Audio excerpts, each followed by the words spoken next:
Tuntutan kami sebenarnya sama. Tangkap Ustaz Abdul Somad sekarang juga. Shalom saudara sekalian, saya percaya bahwa hanya nama Yesus saja yang memberi kita kepastian. Ayo, jika Anda percaya, coba ketik. Hanya nama Yesus, memberi kepastian, hanya nama Yesus, memberi kepastian. Saya kembali menyapa bagi semua sahabat gereja YouTube, dimanapun Anda menyaksikan program ini, baik secara live maupun siaran ulangnya, kiranya kasih dan kebaikan Tuhan menyertai kita. Jika Anda diberkati oleh program gereja YouTube, jangan lupa Anda bisa share kepada teman-teman Anda di sosial media. Dan juga Anda bisa komen yang positif, serta pencet like-nya dan jempolnya, serta jangan lupa subscribe YouTube channel Gereja YouTube hari ini saya sekalian. Maka dari itu, mari kita saksikan dulu video berikut ini. Sebenarnya sama. Tangkap Ustaz Abdul Somad sekarang juga. Shalom, saudara yang diberkati oleh Tuhan Yesus Kristus. Wow, lagi viral nih. Sekelompok orang yang di dalamnya ada umat Islam, dan video tadi juru bicaranya adalah seorang Muslim, tapi meneriakan satu suara, tangkap Ustadz Abdul Somad.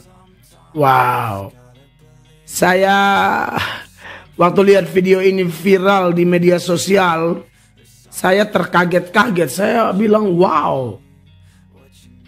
Justru orang Islam sendiri kelihatannya mulai muak dengan Ustadz Abdul Somad ini, karena dianggap tidak membawa persatuan bagi Indonesia melalui ceramah-ceramahnya. Makanya umat Islam tertentu sendiri pun mulai muak dan melakukan demo besar-besaran. Supaya lebih mantap, saya tunjukkan video yang lebih panjang lagi seputaran demo mereka, minta supaya Ustadz Abdul Somad ditangkap. Ikuti video ini. Di dalam Al-Quran tegas dilarang bagi kita untuk menghina agama orang lain, apalagi untuk menjelekkan agama orang lain. Itu sangat dilarang di dalam Al-Quran. Di agama lain pun juga sama. Di Bible itu juga sama. Di Weda juga sama. Di Tripitaka juga sama. Bahwa Tuhan Allah SWT sesungguhnya menciptakan orang dengan agama yang berbeda-beda untuk saling menghormati. Betul. Betul. Betul. Betul, Bapak-bapak. Kalau tuntutan kami sebenarnya sama. Tangkap Ustaz Abdul Somad sekarang juga. Karena apa yang telah beliau lakukan sangat-sangat menghina agama Islam. Beliau selalu membawa nama Islam, tetapi dakwahnya tidak Islami 100%. Bapak-bapak polisi bisa lihat hujah-hujah beliau di YouTube ataupun di TV One, bagaimana provokasi yang dilancarkan oleh Ustaz Abdul Somad amat sangat keterlaluan, memecah belah bangsa ini.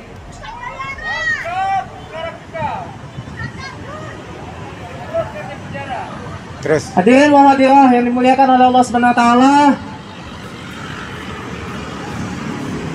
tentu sekali saya juga memohon pada bapak-bapak polisi untuk tidak takut kepada tekanan dari manapun. Tanamkan dalam hati bapak-bapak, la haula wa la quwata illa billah. Tidak ada kekuatan lain selain kekuatan dari Allah. Sekuat apapun yang membackingi warga RW sebelah, tetaplah Allah yang lebih kuat, Pak. Ya, itu saudara-saudara, saya jujur saya kaget loh. Saya dan saudara yang beragama Kristen tentu kita punya cara merespon sendiri. Bahkan mungkin ada orang-orang Kristen tertentu atau non-Kristen atau percampuran antara Kristen non-Kristen yang tergabung dalam kelompok-kelompok yang cinta tanah air, cinta persatuan dan kesatuan, yang mungkin sudah pernah melaporkan Ustadz Abdul Somad karena penistaan yang dia lakukan, penodaan agama yang dia lakukan.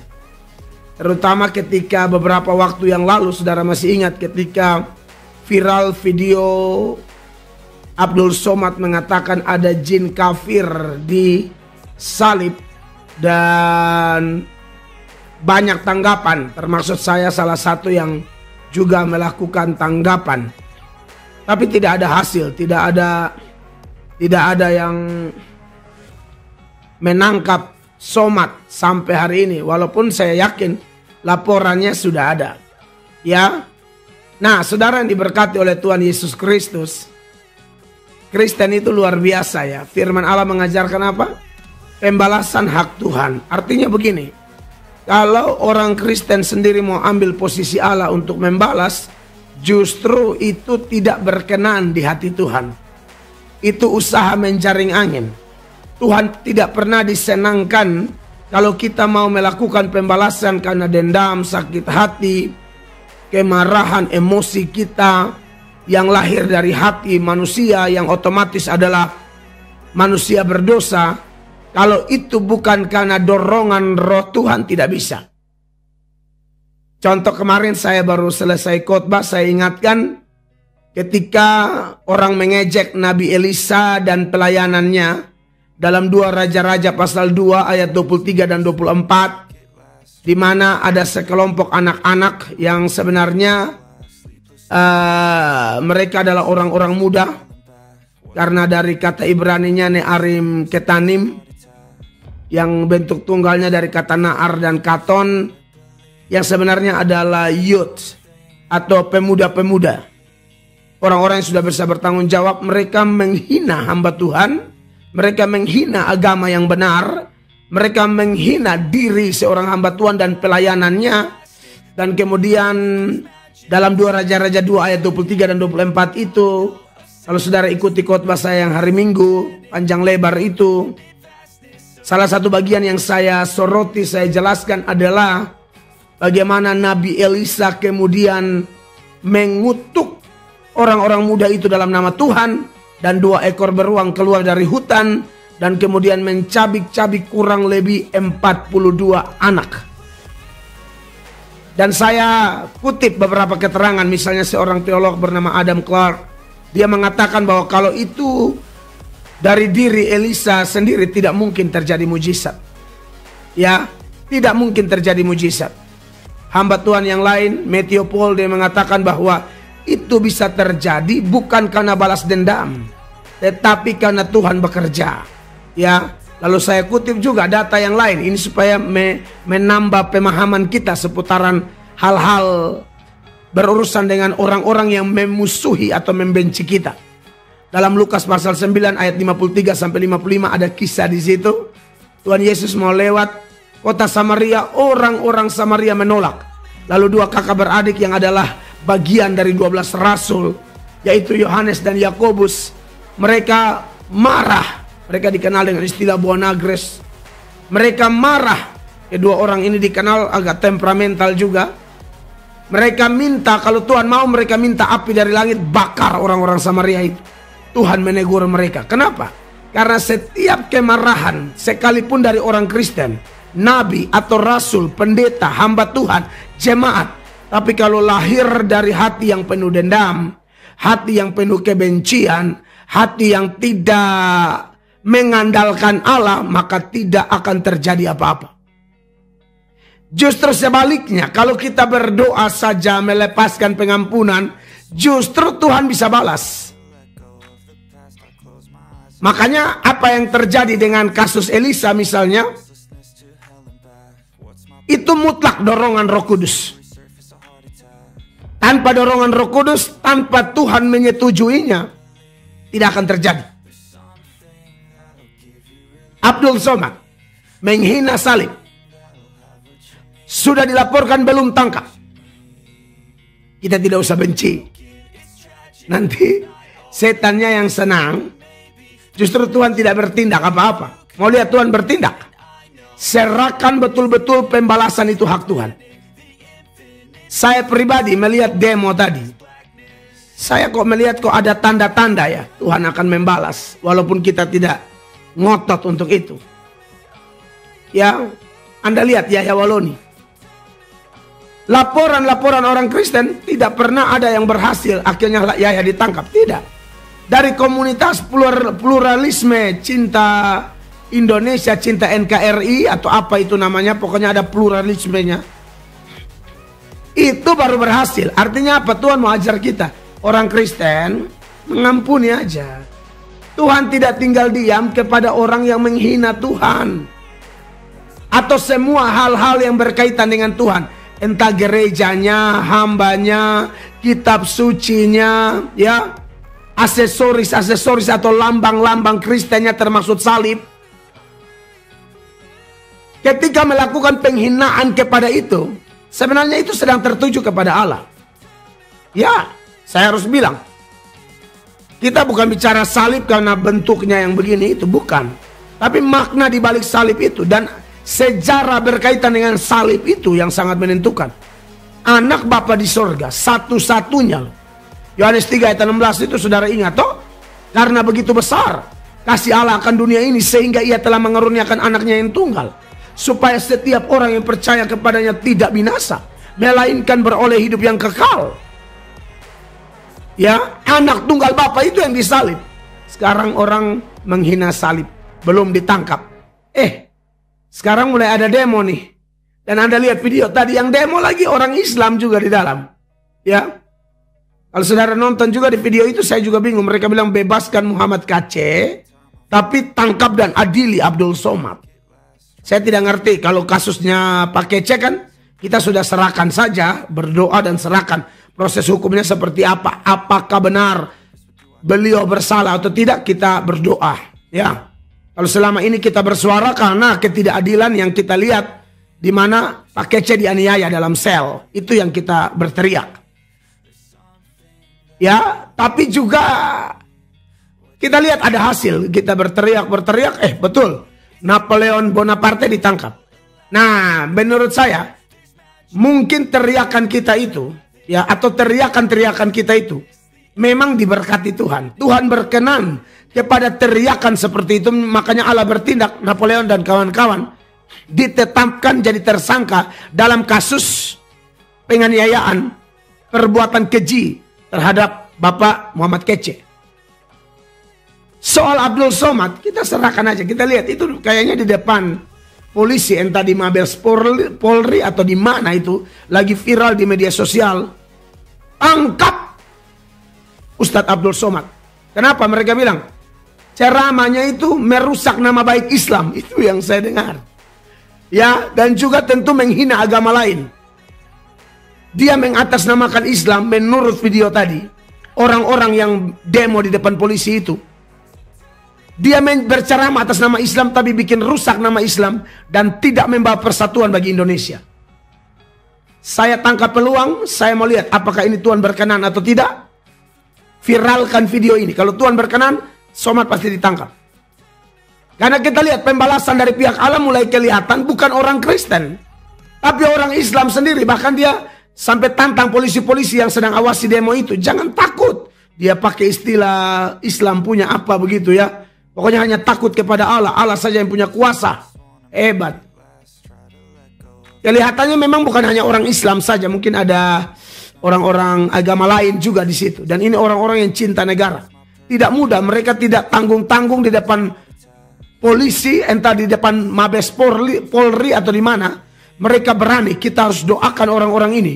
Orang-orang luar biasa yang memperjuangkan persatuan dan kesatuan negara tercinta ini. Negara Republik Indonesia.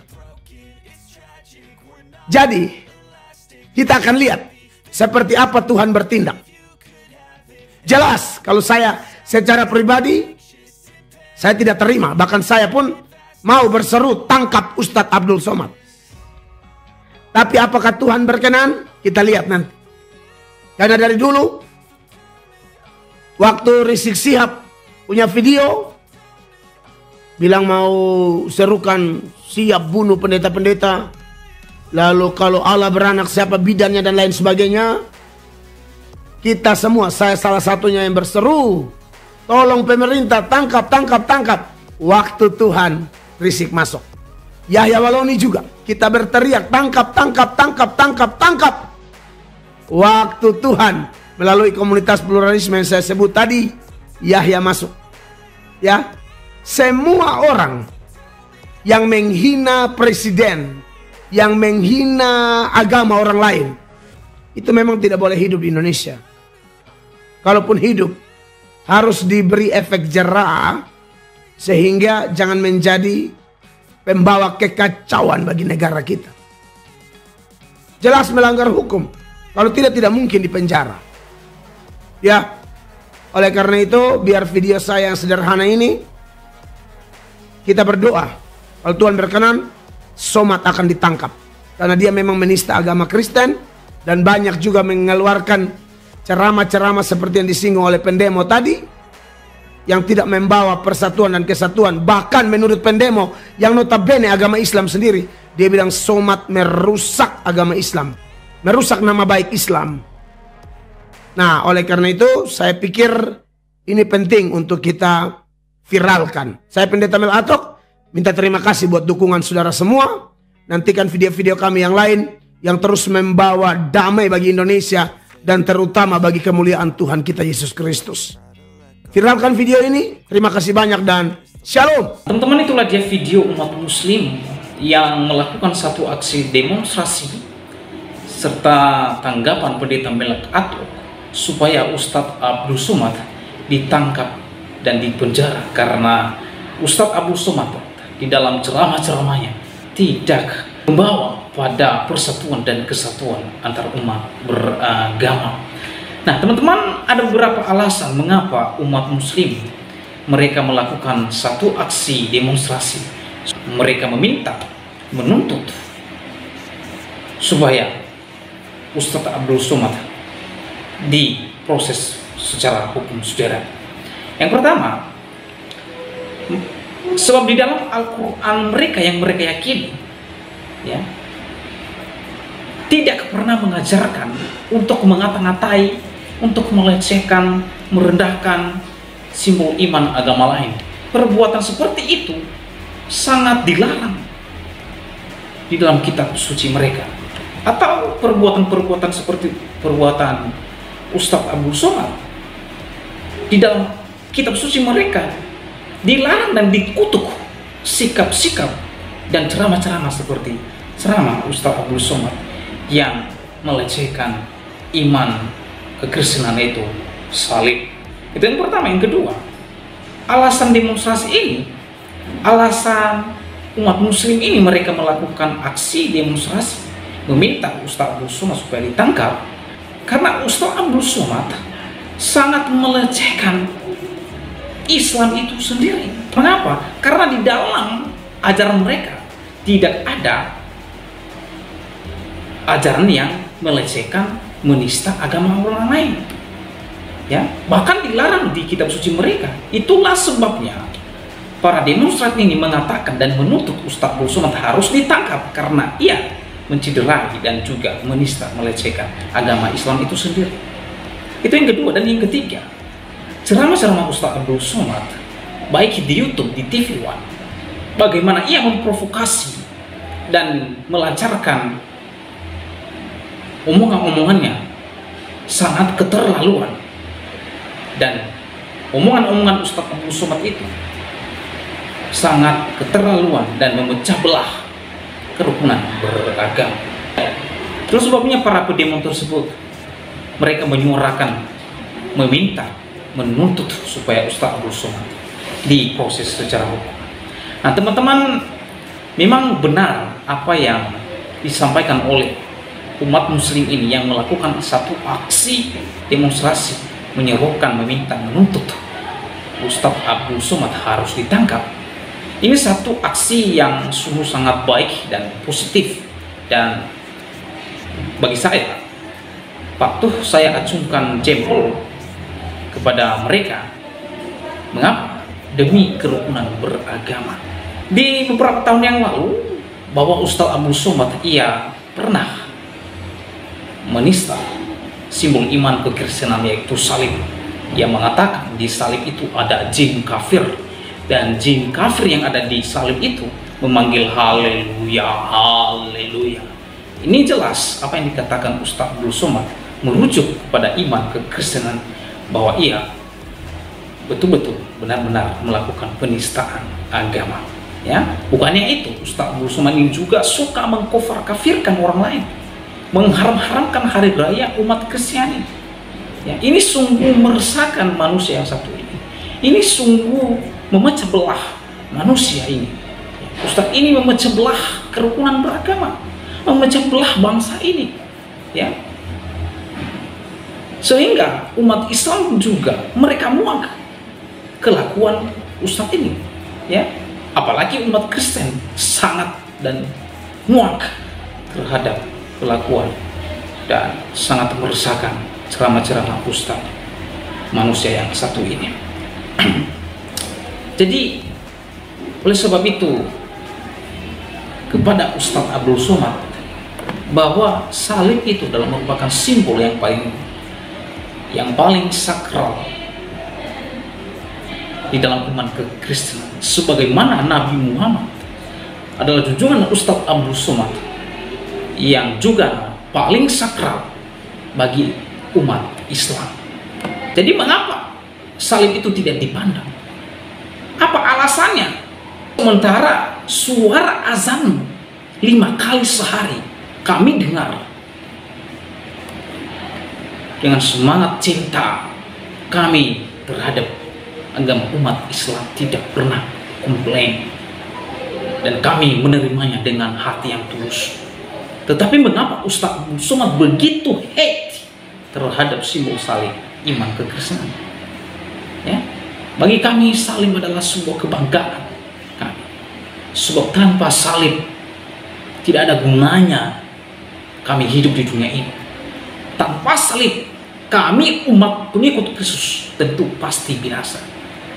Salib Kristus yang menggantikan kami di atas kayu salib itu, yang seharusnya kami yang mati di atas kayu salib itu, kami yang digantung di atas kayu salib itu, tetapi Tuhan Yesus Kristus menggantikan kami. Ia mati di atas kayu. Cuplikan video ini berkaitan dengan hukum penistaan agama. Kenapa hukum penistaan agama ini selalu berat kepada minoritas? Ya, sangat berat kepada minoritas, dan kita benar-benar sangat merasakan bagaimana penerapan hukum penistaan agama ini, sebagaimana video yang kita lihat kemarin, seperti Bapak Yusuf Manubulu. Beliau menceritakan kepada kita semuanya bagaimana di saat beliau ditangkap, kenapa beliau ditangkap, dan apa yang terjadi. Semua beliau beberkan, saudara. Dan itu membuat kita sangat sedih. Sementara banyak sekali orang-orang di sekitar mereka di dalam mayoritas yang sangat jelas menghina Yesus, menghina iman kita, menghina Alkitab, menertawakan Alkitab. Tetapi sepertinya tidak tersentuh dengan hukum penistaan agama dengan bangga.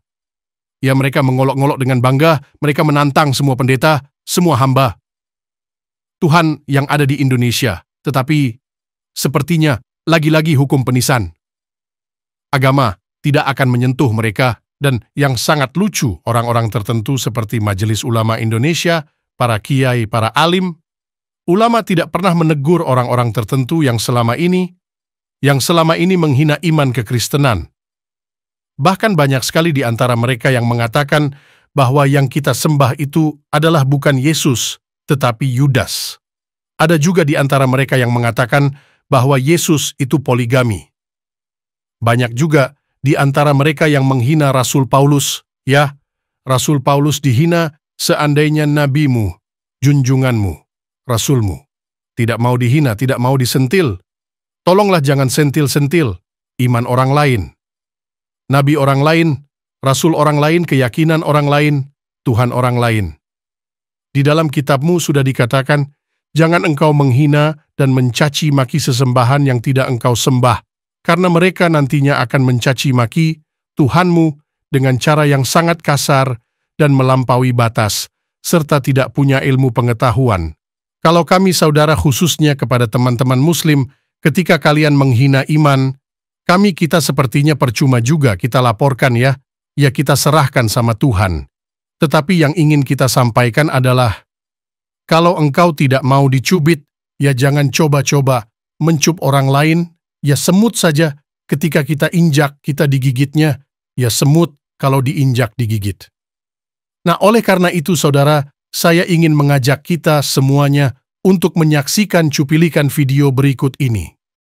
Shalom Bapak Ibu yang kami sangat hormati dan kasihi, dalam nama Tuhan Yesus Kristus. Beberapa waktu lalu kami telah menyelesaikan pelayanan kami di pedesaan. Kami membuat satu terobosan untuk membuat mobil ambulan gitu ya, untuk transportasi. Di sana kami memang sangat melihat di sana kebutuhan transportasi di desa tersebut. Selain jalannya yang jauh dan curam, terkadang kalau ada peristiwa malam hari atau ibu hamil, mereka kasihan, bingung mau diangkut pakai apa. Maka dari itu kita putuskan bersama tim untuk menggunakan channel gereja YouTube ini untuk rekan-rekan subscriber bila ingin mengambil bagian untuk pelayanan ini bisa berbagi di rekening yang tertera di atas. Ayo ambil bagian. Kami perkirakan habis sekitar 130 juta karena untuk membeli mobil dan dekorasi ambulan tersebut. Apalagi ditaruh oksigen, peralatan oksigen dan lain-lain. Kami memohon dukungan doa, dana dari Bapak Ibu, saudara-saudari penonton gereja YouTube, orang-orang baik yang rindu berdonasi dalam melakukan atau mengirimkan di nomor rekening yang tertera di bawah ini. Kami berharap Tuhan akan menolong kami dan mencukupkan kebutuhan untuk pelayanan ini. Terima kasih, doa kami selalu menyertai saudara dan pelayanan kita bersama ini. Tuhan Yesus memberkati kita semua. Haleluya.